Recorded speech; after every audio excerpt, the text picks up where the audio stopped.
আরিয়ান একটি crime thriller cinema যা গত সপ্তাহে তামিল ভাষায় মুক্তি পেয়েছে এবং সিনেমাটিতে বিষ্ণু বিশাল প্রধান চরিত্রে অভিনয় করেছেন।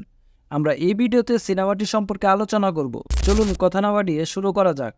আর্চিয়া একটি লাইভ টিভি শো চলাকালীন আত্মহত্যা করে সবাইকে অবাক করে দেয়।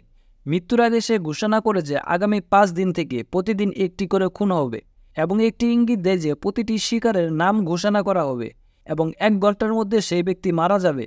মামলাটি অফিসার নন্দী অর্থাৎ বিষ্ণু বিশালের ওপর দায়িত্ব পড়ে, যিনি এই পরিকল্পনাটি থামাতে দৌড়াতে থাকেন এবং হত্যাকাণ্ড ঠিক যেমন সতর্ক করা হয়েছিল ঠিক তেমনইভাবে শুরু হয়।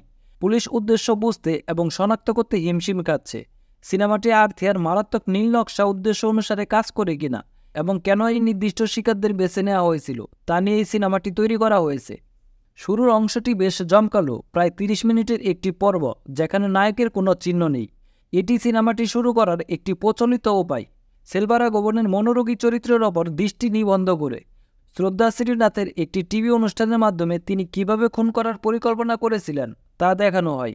পুরো ঘটনাটি রহস্যময় ফ্যাক্টর বজায় রাখে এবং একটি অপ্রত্যাশিত মোড নিয়ে শেষ হয়। সিনেমাটি স্বাভাবিক থ্রিলার সিনেমাগুলোর মতোই থ্রিলার টেমপ্লেট অনুসরণ করে, যেখানে খুনের ধারাবাহিকতা এবং পুলিশের ঘটনা একই সাথে ঘটে। সামগ্রিকভাবে পথবদ্ধটি বেশ আকর্ষণীয় ছিল, বিশেষ করে রান টাইম 1 ঘন্টার মতো।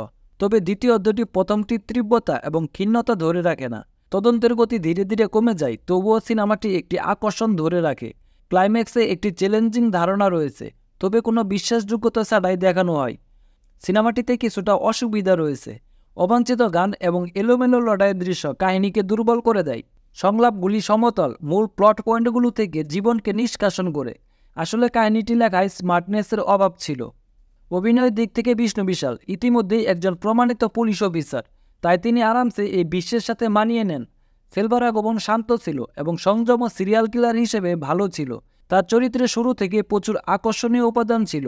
কম স্ক্রিন টাইম থাকা সত্ত্বেও তার উপস্থিতি পুরো সিনেমাটি জুড়ে অনুভব করতে পারবেন। কারিগরির দিক থেকে ক্যামেরার কাজ সুন্দর ছিল, কোনো বড় অভিযোগ নেই এবং কালারের জন্য একটি উল্লেখযোগ্য ধারাবাহিকতা রয়েছে। রাতের শটগুলোও ভালোভাবে বেরিয়ে এসেছে। অন্যদিকে মিউজিক সিনেমাটির জন্য ঠিকঠাক ছিল। সবশেষে প্রথম ঘন্টায় একটি উত্তেজনাপূর্ণ এবং একটি আকর্ষণীয় শুরুর পর্ব রয়েছে, কিন্তু পরবর্তীকালে প্রযুক্তি নির্ভর হয়ে তিনি একটি গুরুতর পরিস্থিতিতে পড়ে যান। এরপর পুনরাবৃত্তিমূলক দৃশ্যও তীব্র নয়। আমাদের পক্ষ থেকে সিনেমাটির জন্য রেটিং হচ্ছে 2.5 আউট অফ 5। ভালো থাকবেন সবাই, দেখা হবে পরবর্তী কোনো ভিডিওতে।